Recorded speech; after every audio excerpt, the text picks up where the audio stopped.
Assalomu alaykum. Bugun men aynan 4-iyun 1996-yilda tug'ilgan ayol murojaat qildilar va ular uchun bitta short yozdim.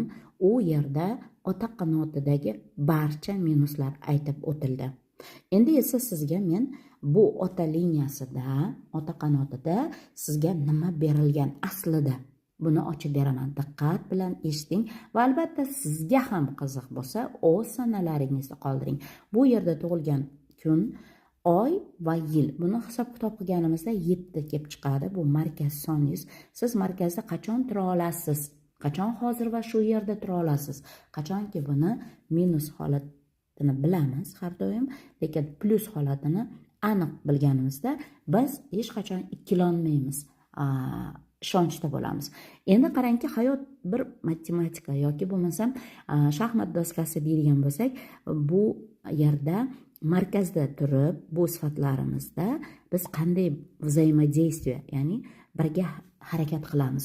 Ota liniyada 19, 17 soni hisob-kitob qilganimdan so'ng kelib chiqadi. Hayot juda ham aniq.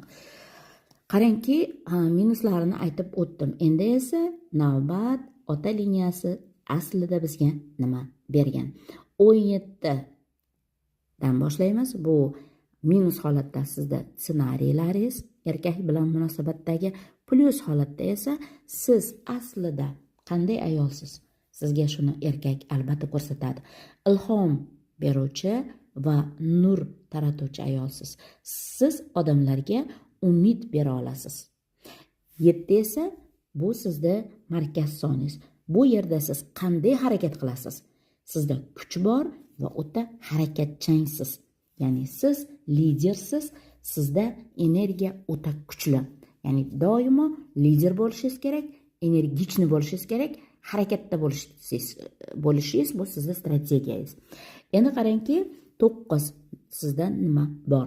Siz aslida donosiz, siz o'ta chuqur insonsiz.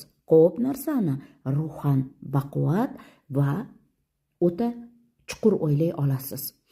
Buni sizga erkaklar ko'rsatish uchun minus holatda keladi va ular noaniq, o'zini ichki dunyosiga yaqinlashtirmaydigan, o'zini ichini